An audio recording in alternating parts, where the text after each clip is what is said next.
دلوں کو فتح کرتا ہے، دلوں پہ حکمرانی کرتا ہے۔ تو جب بھی امت مسلمہ کو تباہ اور برباد کرنے کی کوشش کی گئی، قوت عشق چھیننے کی کوشش کی گئی، سرکار غوث پاک کا دور اور اپنا دور، دونوں دور کو آپ ملا کر کے دیکھیں، آپ کو پتا چلے گا۔ اللہ اکبر، سرکار غوث اعظم رضی اللہ تعالیٰ عنہ نے جس ماحول میں آنکھیں کھولی تھی، اس ماحول کے اندر اللہ اکبر امت مسلمہ انتشار کا شکار تھی، فرقوں میں بٹی ہوئی تھی، تفریق تھی، جگہ جگہ مناظرے ہو رہے تھے، جگہ جگہ جھگڑے ہو رہے تھے، جگہ جگہ اختلافات ہو رہے تھے، امت کو فرقوں میں بانٹ دیا گیا تھا، امت کو ٹکڑوں میں بانٹ دیا گیا تھا، کوئی کالے اور ہرے رنگ کی فضیلت پہ مناظرہ کر رہا تھا، اللہ اکبر، کوئی سوئی کے ناکے سے کتنے فرشتے گزر سکتے ہیں اس مباحثے کے اندر الجھایا ہوا تھا، اللہ اکبر۔ ایسے حالات کے اندر جبکہ عقیدتوں سے کھیل کھیلا جا رہا تھا، اللہ اکبر، ایسے حالات کے اندر جب مذہبی لوگ لایانی باتوں میں الجھے ہوئے تھے اور مسلمانوں کی عیاشی اور آوارگی کا عالم یہ تھا کہ ایک ایک مسلمان مالدار کے گھر میں 300 کنیزیں گانے والی یا شراب پلانے والی ہوتی تھی اور 800 گانے والی یا شراب پلانے والی ہوتی تھی۔ مورخین نے لکھا ہے 300 شراب پلانے والی، 800 گانے والی، یا 800 گانے والی اور 300 شراب پلانے والی، ایک ایک مالدار کے گھر میں یہ تھا۔ مسلمان بادشاہوں کا حال یہ تھا کہ یہودیوں کی لڑکیوں کو انہوں نے اپنے حرم میں لا کر کے رکھا تھا، عیسائیوں کی لڑکیوں کو، مشرکین کی لڑکیوں کے ساتھ عیاشیاں کیا کرتے تھے، یعنی دین کی کسی کو پڑی نہیں تھی۔ رات بھر مسلمانوں کی شراب و شباب میں ڈوب جاتی تھی، شراب و شباب میں ختم ہو جاتی تھی۔ حرام کھانا ان کے لیے کوئی معیوب نہ تھا، حرام میں ڈوب جانا ان کے لیے کوئی معیوب نہ تھا، گانے سننا، مجرے سننا، رات بھر گانے اور شراب میں گزار دینا، شراب و شباب میں مست ہو کر گزارنا ان کے لیے کوئی مشکل نہ تھا۔ اللہ اکبر، ایسی بگڑی ہوئی قوم کی اصلاح کے لیے اللہ نے شیخ عبد القادر جیلانی، سرکار غوث اعظم، قطب الاقطاب، غوث الاقواس، شیخ الشیوخ کو جلوہ گر فرمایا۔ کہتے ہیں کہ جتنا اندھیرا گھٹا ٹوپ ہوتا ہے اتنی ہی زیادہ پاورفل روشنی کی ضرورت ہوتی ہے۔ اللہ اکبر، تو حالات جتنے خراب ہوتے ہیں مسئلہ اتنا مضبوط اور منظم طور پر آتا ہے۔ اللہ اکبر، اللہ اندازہ فرمائے جب پوری دنیا کفر کی تاریکی میں ڈوب چکی تھی تو اللہ نے محمد الرسول اللہ کو ایمان کی شمع لے کر جلوہ گر فرمایا، اور مسلمان جب فسق و فجور میں ڈوب چکے تھے تو مصطفیٰ کے تنے بے سایہ کا سایہ شیخ عبد القادر جیلانی کو جلوہ گر کیا ہے۔ سبحان اللہ، میرے امام کہتے مصطفیٰ کے تنے بے سایہ کا سایہ دیکھا۔ سبحان اللہ۔ اگر آپ اردو جانتے ہیں تو امام اہل سنت کی ان دو مصروں پہ توجہ فرمائیں۔ مصطفیٰ کے تنے بے سایہ کا سایہ دیکھا، جس نے دیکھا میری جاں جلوہ زیبا تیرا۔ سبحان اللہ، سبحان اللہ۔ یاد رکھیں، اوروں کا سایہ اسی وقت ہوتا ہے جب وجود ہوتا ہے، وجود قبر میں چلا جائے تو سایہ نظر نہیں آتا، لیکن یہ مصطفیٰ جان رحمت کی وجود کی کتنی بڑی نشانی ہے کہ حضور کے قبر انور میں جانے کے 500 سال کے بعد اللہ نے مصطفیٰ جان رحمت کے تنے بے سایہ کے سایہ کو ظاہر فرمایا۔ سایہ سے اندازہ کرو، طاقتور سے طاقتور کا سایہ کوئی کام نہیں کر سکتا، لیکن غوث اعظم سایہ مصطفیٰ کا نام ہے، جس کے سایہ کی شان کا یہ عالم ہے، اس کے وجود ناز کی شان کا عالم کیا ہوگا۔ سبحان اللہ، سبحان اللہ۔ غوث اعظم نے دین زندہ کیا ہے اور وہ سایہ مصطفیٰ ہے غوث اعظم۔ ایک مرتبہ سیدنا مخدوم اشرف جہانگیر سمنانی رضی اللہ تعالیٰ فرماتے ہیں کہ غوث پاک سے کسی نے پوچھا، بلکہ آپ کے صاحبزادے نے پوچھا کہ بابا جان، جو نشانیاں لوگ رسول اللہ میں دیکھتے تھے، وہ کرامتیں، وہ معجزات جو حضور میں دیکھے جاتے تھے، وہ بشکل کرامت آپ کی زندگی میں دیکھا جا رہا ہے، وہ کیا ہے؟ تو غوث پاک فرماتے ہیں میرے بیٹو، عبد القادر جب تک تھا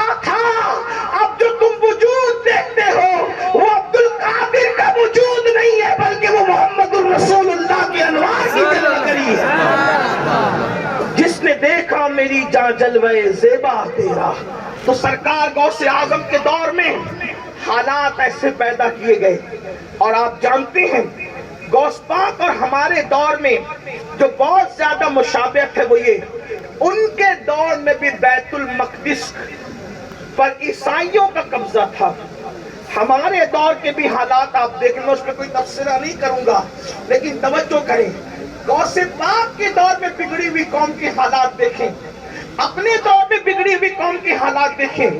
آج درد بھری باتیں سب کرتے ہیں, آج درد بھری باتیں سب کرتے ہیں, لیکن دین کے لیے کون کیا کر رہا ہے, قوم کے لیے کون کیا کر رہا ہے. مثال کے طور پر ایک جنگ ہو رہی ہے, ننھے ننھے معصوم بچوں کو شہید کیا جا رہا ہے, جوان عورتیں بیوہ ہو رہی ہیں, ہاسپٹلوں پہ تک بم دھماکے کیے جا رہے ہیں. ان حالات میں مسلمان کیا کر رہا ہے؟ آپ بتائیں کیا کر رہے ہیں؟ کیا صرف درد بھری کلپیں ہیں, شہادتوں کی تصویریں واٹس ایپ پہ شیئر کرنے سے مسائل حل ہو جائیں گے؟ یا جلسوں میں درد بھری باتیں کرنے سے مسائل حل ہو جائیں گے؟ آپ مجھے بتائیں. پورے ہندوستان میں میں لوگوں سے یہ کہہ رہا ہوں, جنگ فلسطین میں ہو رہی ہو, ہندوستان میں جب فلسطین کی جنگ کو لے کر ہمیں ماحول نہیں خراب کرنا اپنے ملک کا, ہمیں اپنے ملک کا امن و عزیز ہے. میری گزارش تو یہ تھی کہ اگر ان مسلمانوں سے آپ کے دل میں کوئی درد ہوتا تو آپ روڈ پر مستیاں کرنے کی بجائے مسجدیں بھرتے, اور مسجدیں بھر کر کے وہاں اللہ کی بارگاہ میں دعا کرتے. کتنے مسلمان ہیں بتاؤ کہ جنہوں نے ان قتل ہونے والے, ان برباد ہونے والے, ان تباہ ہونے والے مسلمانوں کے لیے گڑ گڑا کر اللہ کی بارگاہ میں دعا کی. جس قوم کو اپنے بچوں کے لیے دعا کی فرصت نہیں ہے, وہ قوم کے جوان دوسروں کے تباہ ہونے والے بچوں کے لیے کیا دعا کریں گے؟ آج ہمارا حال یہ, ہم اپنے بچوں کے لیے دعا نہیں کرتے. دعا اس وقت کریں گے جب مسجد میں آئیں گے. جو کم باروں میں بیٹھی ہو, جو کم نشوں میں بیٹھی ہو, جو کم جوا کھیل رہی ہو, جو کم کسی پہ ظلم کر رہی ہو, جو کم حرام کھانے میں مبتلا ہو گئی ہو, جو قوم دین دھرم سب کچھ فراموش کر چکی ہو, اس قوم کے اندر مروت کہاں سے رہے گی؟ تو یاد رکھنا, سرکار غوثیت ماب نے یہ حالات دیکھے, اور حالات دیکھنے کے بعد دیکھا کہ اللہ کا دین اتنا کمزور ہو چکا ہے. اللہ کا دین اتنا, بلکہ اللہ نے ان کو دکھایا بھی. ایک راستے سے تشریف لے جا رہے تھے, مشہور بات ہے, ایک راستے سے تشریف لے جا رہے تھے, دیکھا کہ ایک مریل جیسا ادمرا, بالکل اب دم ٹوٹنے والا ایسا کوئی بندہ پڑا ہوا ہے, اور وہ کہتا عبدالقادر میری مدد کیجئے, عبدالقادر میری مدد کیجئے, عبدالقادر میری مدد کیجئے. سرکار غوث پاک نے اس ادمرے اور دم توڑتے ہوئے انسان کو دیکھا, جوان کو دیکھا, تو اس کا ہاتھ اپنے ہاتھ میں لیا. علماء فرماتے ہیں, سیرت نگار لکھتے ہیں کہ مرشد غوث پاک نے جیسے اس جوان کا ہاتھ اپنے ہاتھ میں لیا, وہ ایک تندرست توانا ہو کر کے کھڑا ہو گیا. آپ نے ہاتھ میں لیا, وہ تندرست ہو کر کے کھڑا ہو گیا. تو آپ کو حیرت ہوئی, تو اس نے کہا عبدالقادر میں کوئی انسان نہیں ہوں, بلکہ اللہ نے آپ کو یہ بتانا تھا کہ آپ کے نانا کا دین بالکل اسی حالت میں تھا جیسے آپ نے میری حالت دیکھی, مگر آپ نے میری مدد کی تو آپ نے مجھے زندہ کر دیا, آپ کے نانا کے دین کو زندہ کر دیا. آپ محی الدین و محی الدین, دین کو زندہ کرنے والے ہو. وہاں سے جب آپ نکلے اور مسجد میں گئے تو پوری مسجد پکار رہی تھی, یا محی الدین, یا محی الدین, اے دین کو زندہ کرنے والے, دین کو زندہ کرنے والے. دیکھ لیں, ہر انسان کو خدمت کی بنیاد پر الگ الگ لقب ملا. کسی کو امام اعظم کہا گیا, کسی کو مجدد کہا گیا, کسی کو مفسر کہا گیا, کسی کو کچھ کہا, کسی کو کچھ کہا, کسی کو کچھ کہا. لیکن یہ شان غوث اعظم کی ہے. محی الدین صرف غوث پاک کا لقب ہے کہ آپ نے دین کو زندہ کیا ہے. لوگوں کو اس میں حیرت ہے کہ وہ مردے کیسے زندہ کرتے تھے. ہم نے کہا سب کا اپنا اپنا ذوق ہے, ہمیں مردہ زندہ کرنے پہ کیا حیرت ہوگی. جو خدا کا دین زندہ کر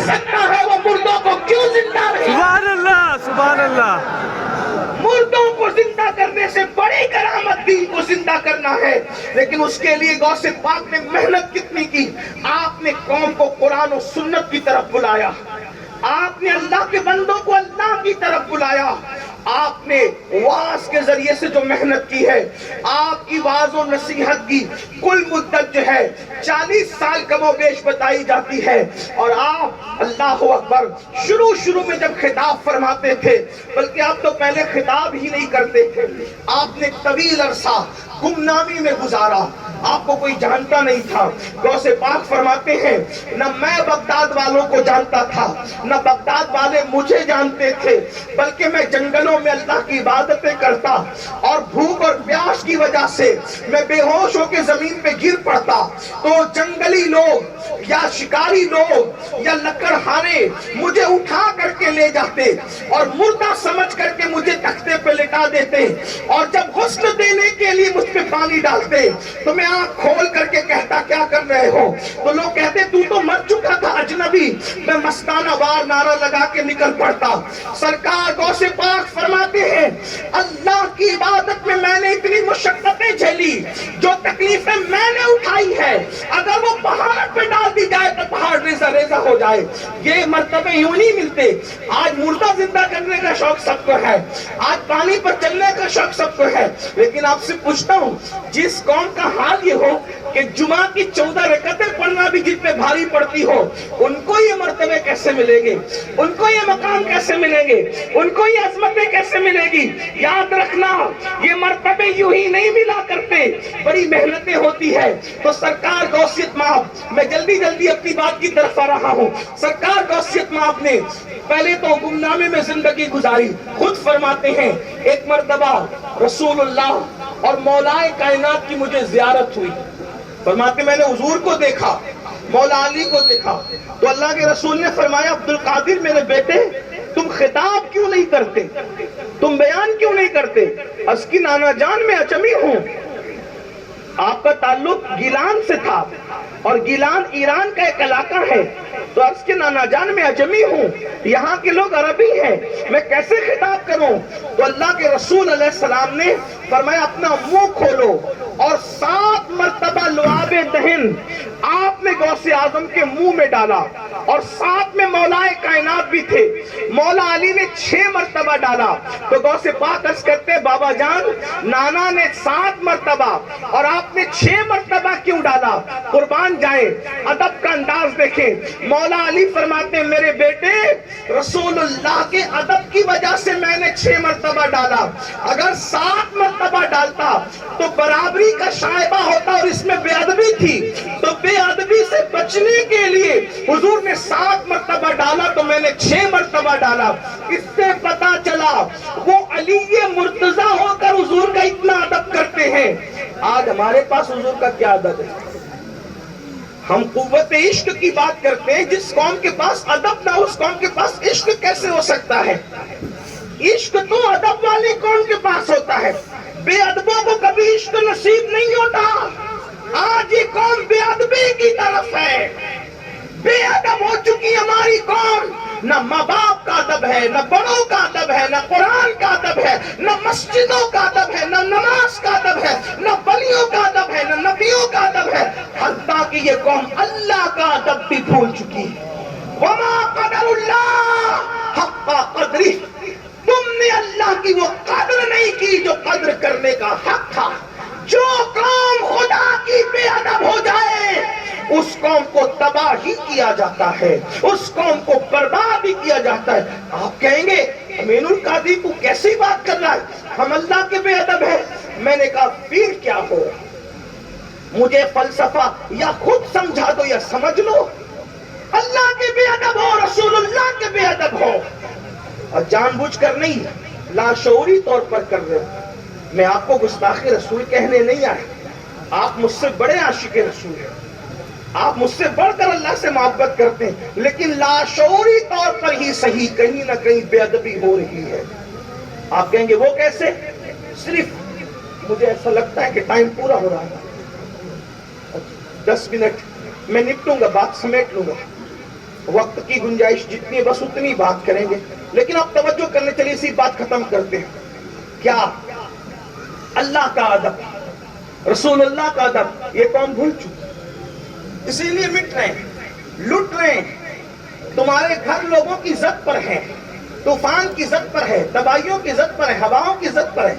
جس دن تم اللہ رسول کے بعد ادب بنو، قوت عشق پیدا کرو، کسی ماں نے ایسا لال پیدا نہیں کیا کہ تمہاری آنکھ میں آنکھ ڈال کر کے دیکھ سکے۔ اللہ کا ادب نہیں کرتے، رسول اللہ کا ادب نہیں کرتے۔ دلیل کیا ہے؟ جو مجھے سمجھ میں آتی وہ یہ، توجہ کرنا، بس بات ختم ہوتی ہے، خاص توجہ۔ اگر آپ کے ابا جی آپ کو دیکھ رہے ہیں، اگر سب کی توجہ ہے تو بات ختم کرتے کرتے میرے دل کا درد ہے، میں کوئی خطیب ادیب آدمی نہیں، ٹوٹے پھوٹے جملے لے کر آپ کے دروازے دل پر اپنے دل کا درد اڈیلنا چاہتا ہوں۔ بس اللہ کرے کسی کے دل میں بات اترے اور کسی کی زندگی بدل جائے تو میرا آنا، آپ کا آنا، ہم سب کا آنا کامیاب۔ اگر ابا جی دیکھ رہے ہیں اور باپ کا ادب دل میں موجود ہے، توجہ، اگر باپ کا ادب دل میں موجود ہے اور ابا دیکھ رہے ہیں، آپ کو پتا ہے کہ ابا دیکھ رہے ہیں، اور آپ کے ہاتھ میں سگریٹ ہے، سگریٹ پیو گے ابا دیکھ رہے ہیں، آپ کی اپنی طبیعت سے جواب دے، مجھے کوئی زبردستی نہیں جواب دینا ہے تو کوئی بات نہیں، لیکن صرف اتنا سن لے، اپنے ضمیر کی عدالت میں خود کو کھڑا کر کے اپنے آپ سے پوچھو۔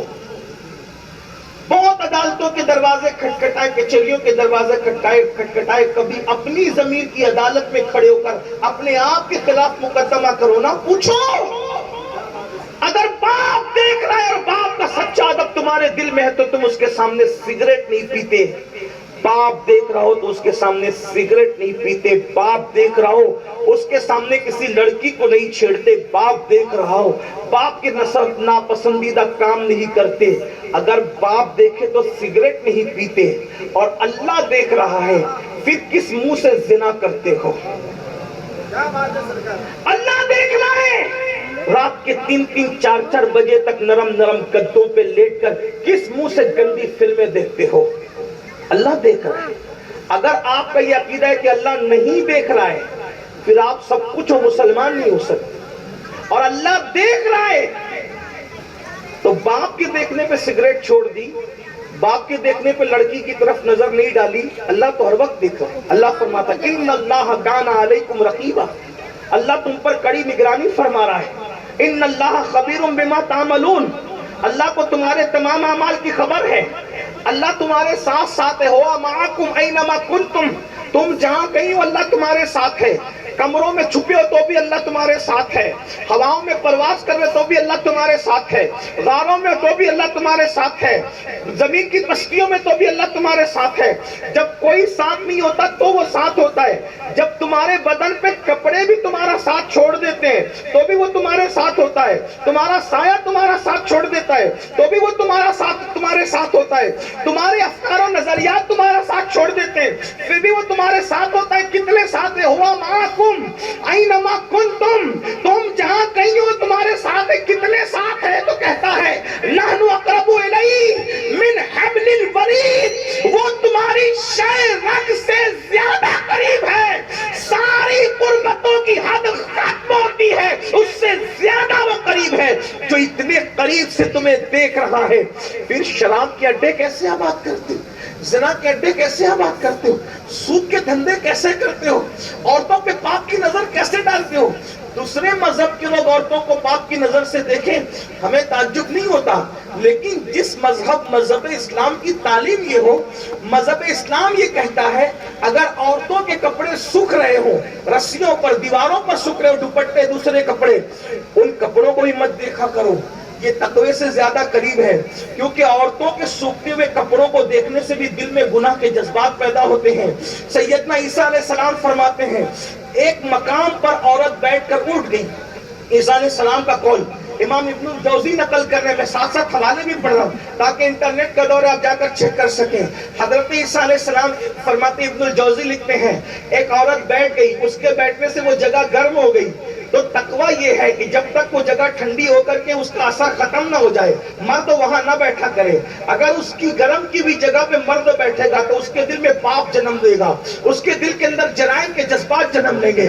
جو مذہب عورت کی گرم کی بھی جگہ پر بیٹھنے سے بطور تقویٰ روک دیتا ہو، آج اگر اس مذہب کے ماننے والے زنا کی فلمیں دیکھ رہے ہیں، جس مذہب میں عورت کا پاپ کی نظر سے عورت کا چہرہ دیکھنے پہ، صرف پاپ کی نظر سے عورت کا چہرہ دیکھنے پہ، جس مذہب میں ایمان پر خاتمے کے، اللہ اکبر، اللہ اللہ، ایمان پر خاتمے کے اسباب ختم ہو جاتے ہیں، بلکہ بزرگوں نے فرمایا جو عورتوں کو پاپ کی نظر سے دیکھے گا، ڈر ہے مرے گا تو کفر پر مرے گا، اس کا خاتمہ خراب ہوگا، اس کا ایمان پر خاتمہ نہیں ہوگا، چھن جائے گا مرتے وقت ایمان۔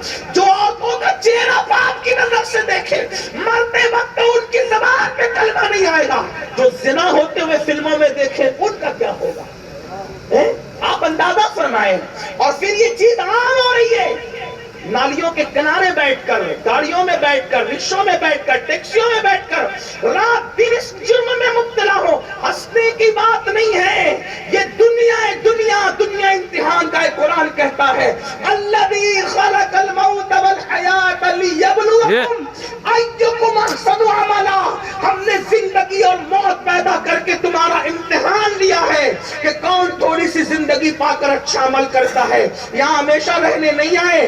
جوانی کے گھمنڈ میں خدا کو ناراض کرنے والوں، جوانی کے غرور میں اللہ کے غضب کو دعوت دینے والوں، کس کی جوانی رہی جو ہماری رہے گی؟ کس کی جوانی رہی جو ہماری رہے گی؟ طاقتیں کس کے پاس رہی جو ہمارے پاس رہے گی؟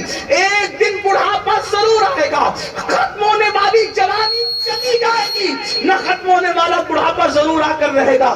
اللہ کے بندو، اللہ کا ادب جو قوم چھوڑ دے اس کی تباہی سے اس کو کون بچا سکتا ہے؟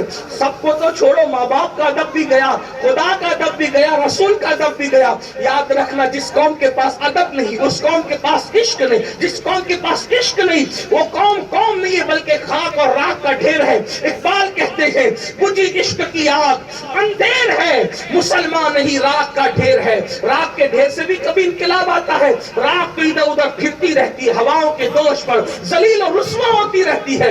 جب تک کہ اللہ رسول کا ادب نہ کرو گے، اور ادب صرف ہاتھوں کے باندھنے اور گردنوں کے جھکانے کا نام نہیں ہے، بلکہ ادب دل کے جھکانے کا نام ہے۔ اللہ کے بندو، اللہ کی اطاعت پر اپنا دل جھکاؤ، اللہ کی اطاعت پر اپنا دل جھکاؤ۔ بڑی معذرت کے ساتھ، وقت ہوتا تو باتیں عرض کرتا، لیکن بات ختم کرتے کرتے عرض کروں، کیا وہ لوگ تھے؟ لوگ کہتے ہیں صلاح الدین نے بیت المقدس فتح کیا۔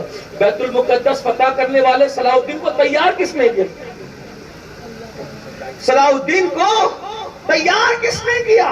ایک بات آپ کیا سمجھتے ہیں؟ یہ جو علماء ہیں ان کو حقیر نہ سمجھنا، یہ صوفیہ ان کو حقیر نہ سمجھنا۔ اگر یہ میدان میں نہ آئے، لیکن ہر مرد میدان کو علماء نے تیار کیا، صوفیہ نے تیار کیا، مشائخ نے تیار کیا۔ جس صلاح الدین پر لوگ ناز کرتے ہیں، اس صلاح الدین کو تیار کس نے کیا تھا؟ اس صلاح الدین کو تیار کرنے والی ہستی کو شیخ عبد القادر جیلانی کہتے ہیں۔ سبحان اللہ۔ مرید تھا صلاح الدین ایوبی غوث پاک کا، اس کے ابا مرید تھے غوث پاک کے، اس کے دادا مرید تھے غوث پاک، اس کی 3 پشتیں غوث پاک کی مرید تھی۔ بلکہ صلاح الدین کی زندگی میں یہ بات موجود ہے، جب وہ انتقال کر رہے تھے تو کسی نے کہا صلاح الدین کتنے خطرے تم نے مول لیے، لیکن تمہاری گردن پر تلوار کا کوئی نشان نہیں ملتا۔ گردن پر تلوار کا نشان، گلے پہ تلوار کا نشان۔ لیٹے سے اٹھ کر بیٹھ کے کہنے لگے کیا سمجھا؟ جب میں مرید ہونے کے لیے اپنے بابا کے ساتھ غوث پاک کے یہاں گیا تھا تو لوگ سر پہ ہاتھ رکھ کے دعا کرتے ہیں، میرے پیر نے میرے گلے پہ ہاتھ رکھ کے دعا کی۔ سبحان اللہ، سبحان اللہ۔ اس کے گلے پر غوث پاک جیسے مرشد کا ہاتھ، اس گلے کو کوئی زخمی کیسے کر سکتا؟ سبحان اللہ۔ اللہ اکبر۔ یا رسول اللہ۔ زندہ باد۔ صلاح الدین ایوبی۔ زندہ باد۔ کیا دبے جس پہ حمایت کا پنجہ تیرا، کیا دبے جس پہ حمایت کا پنجہ تیرا، شیر کو خطرے میں لاتا نہیں کتا تیرا۔ سبحان اللہ، سبحان اللہ۔ اللہ اکبر۔ یہ جو انقلابی لوگ ہیں دنیا میں، ان کو تیار ان صوفیوں نے، بزرگوں نے کیا تھا۔ اور پھر کیسے ستھرے لوگ تھے، کیسے ستھرے لوگ تھے، تربیت یافتہ لوگ کیسے ستھرے لوگ تھے۔ جب بیت المقدس فتح ہوا، دراصل ہمارے یہاں تو پہلی بات اللہ والوں کے پاس بیٹھنے کا جذبہ نہیں، صوفیوں سے چڑے، ولیوں سے چڑے، اللہ والوں سے چڑے، خدا جانے کیسے کیسے نابالغ محققین کے چکر میں پڑ کر کے ولیوں کی لوگ توہین کرتے ہیں، گستاخیاں کرتے ہیں، بے ادبیاں کرتے ہیں۔ صلاح الدین کو تیار کیا غوث پاک نے، 80% لوگ صلاح الدین کی فوج میں جتنے تھے وہ سب کے سب غوث اعظم کے مرید تھے یا مریدوں کے مرید تھے، شاگرد تھے یا شاگردوں کے شاگرد تھے۔ جب بیت المقدس کی چابیاں صلاح الدین کے ہاتھوں میں دینے کے لیے بلایا عیسائیوں نے تو ایک سازش رچی کہ ان کے ساتھ سب جوان ہیں، ایک کام کرتے ہیں، ویلکم کرنے کے بہانے اپنی لڑکیوں کو آدھا ننگا کر کے کھڑا کریں گے، آخر نوجوان ہے، مسلمان ہے تو کیا ہوا نوجوان ہے، جب یہ چابیاں لینے آئیں گے لڑکیوں کو آدھا ننگا دیکھیں گے تو زنا میں بدکاری میں مبتلا ہو جائے گے۔ دیکھو دشمن کی سازش ہمیشہ یہی رہی ہے، قوت عشق چھیننے کے لیے عیاش بنایا، آوارہ بنایا، یہی کیا، اس دم بھی یہی کیا۔ انہوں نے مشن کے لیے اپنی بیٹیوں کو ننگا کیا ہے، آج بھی ننگا کر رہے ہیں، لیکن وہ ننگے ہوتے ہیں تو ہمیں فکر نہیں ہے، کیوں؟ اس کی وجہ یہ کہ خدا نے ہر عضو کو بے پردہ پیدا کیا ہے لیکن آنکھوں کو اللہ نے باپردہ پیدا کیا۔ سبحان اللہ، جا سبحان کر اللہ۔ کبھی جملے کو سوچنا، تمہارا ہر عضو بے پردہ ہے، آنکھ باپردہ ہے، آنکھوں کو پردوں پر پلک کا پردہ دے کر بتایا بندے کہ ہر عضو تو تو چھپا نہیں سکتا، لیکن ہم نے آنکھ کو باپردہ پیدا کیا ہے، جب ضرورت پڑے ایک لمحے میں آنکھ میں پردہ ڈال کر کے آنکھوں کی حفاظت کر لینا، جو آنکھ کی حفاظت کر گیا وہ ہمارا بن گیا۔ سبحان اللہ۔ جو آنکھوں کی حفاظت نہیں جانتا وہ قدرت کا کبھی قرب نہیں پا سکتا۔ میرے آقا علیہ السلام فرماتے ہیں جو کسی خوبصورت عورت کو دیکھ کر اس نیت سے گردن جھکا لے کہ اللہ دیکھ رہا ہے، اسی وقت اللہ جنت نعیم اس کے لیے بے حساب لکھ دیتا ہے، بے حساب اس کو جنت نعیم کا مستحق قرار دیتا ہے۔ لڑکیاں آدھی ننگی کھڑی تھی عیسائیوں کی، کیا؟ اس لیے کہ ویلکم کر رہی ہیں۔ صلاح الدین نے کہا تمہارا بڑا امتحان ہے، اب بتاؤ کیا کرو گے؟ جس کی آنکھوں میں مدینے والے کا جلوہ بسا ہو، کیا وہ کسی کے حسن پر ایمان کا سودا کر لے گا؟ نظریں جھکاؤ اور نظر جھکا کے حضور کے تصورات میں گزر جاؤ۔ وہ نوجوان کیا نوجوان تھے، آج گانے کی دہلیز پہ ایمان کا سودا کرنے والے یہ نوجوان سمجھتے ہم انقلاب پیدا کریں گے، کچھ نہیں ہوگا آپ سے۔ جو انٹرنیٹ کی بربادیوں کے اندر خود گر چکے، جو ماں کی خیریت نہیں پوچھتے، وہ دین کا تحفظ کیا کر سکیں گے؟ نعروں سے کچھ نہیں ہوگا میرے بھائی۔ جو بیویوں کو سالن میں نمک زیادہ ہونے پہ طلاق کی دھمکیاں دیتے ہیں، ایسے بزدل لوگ کیا انقلاب برپا کریں گے؟ جملے تلخ لگے تو معاف کرنا، نشتر جو لگاتا ہے وہ دشمن نہیں ہوتا۔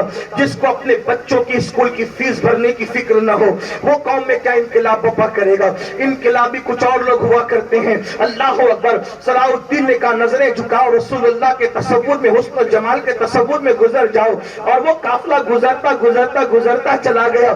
لڑکیاں حیران تھی، ہم نے اسی حسن کی وجہ سے تو لوگوں کے ایمان کے سودے کیے تھے، ایمان چھینے تھے۔ جب سارے جوان گزر گئے تو کسی لڑکی نے کہا ہمارے حسن کی توہین تو نہ کرو، تمہارے سینے میں دل ہے یا پتھر ہے، آخر تو ہمیں دیکھتے کیوں نہیں؟ تو کسی جوان نے نظر جھکا کے کہا تھا جس کی نگاہوں میں مدینے والے مصطفیٰ پیارے کا جلوہ سمایا ہو وہ تمہیں کیسے دیکھ سکتے ہیں؟ کیوں؟ اس لیے کہ اللہ اکبر، تیرے قدموں میں جو ہے غیر کا منہ کیا دیکھے، کون نظروں پہ چڑھے دیکھ کے تلوار تیرا۔ اللہ اکبر، یہ شان، یہ جواب، یہ حالات ہے۔ تو تب ان لڑکیوں نے کہا جس کے حسن میں تم گرفتار ہو پھر ہمیں بھی اسی کے حسن کا شہدائی بنا دو، سبحان اللہ، سبحان بنا کر اللہ۔ کے اسلام میں داخل کر لو۔ یہ حالات تھے مسلمانوں۔ تو بات ادھوری یہاں پر بات جو ہمیں ختم کرنی پڑ رہی، انشاءاللہ اللہ نے وقت دیا اور حالات ایسے رہے تو ہم کبھی گفتگو اس پہ کریں گے، لیکن آج ضرورت اس بات کی ہے توبہ کرو، عیاشیوں سے نکلو، گناہوں سے نکلو۔ سنی دعوت اسلامی اسی مشن کو، ایک ہی مشن ہے سنی دعوت اسلامی، ایک مشن، بھٹکے ہوئے آہو کو پھر سوئے حرم لے چلے۔ اس قوم کی آوارگی کو ختم کر کے مصطفیٰ جان رحمت کے قدموں میں لے جانا ہے۔ کل بھی ترقی ملی تھی حضور کے قدموں سے، آج بھی ترقی ملے گی حضور کے قدموں میں آنے سے۔ کل بھی ترقی ملی تھی قوت عشق سے، آج بھی ترقی ملے گی قوت عشق سے۔ اس لیے آؤ حضور کے بن جائیں، سب کے بن کے دیکھیں، ایک بار حضور کے بن کے دیکھیں۔ سب سے عشق کر کے دیکھا، ایک بار حضور سے عشق کر کے دیکھیں۔ سب سے دل لگا کے دیکھا، ایک بار حضور سے دل لگا کے دیکھیں۔ سب کے لیے رو کے دیکھا، ایک بار حضور کے لیے رو کے دیکھیں۔ سب کے لیے جگ کے دیکھا، ایک بار حضور کے لیے جگ کے دیکھیں۔ سب سے وفا کر کے دیکھا، ایک بار ان سے بھی وفا کر کے دیکھیں۔ میں تو یہ کہتا ہوں اللہ کی قسم مسلمانوں یاد رکھنا، جس دن حضور سے سچا عشق ہوگا، اکیلے رہو گے تو تنہائی نہیں ستائے گی، دل چاہے گا کہ کوئی میرے ساتھ ساتھ چل رہا ہے۔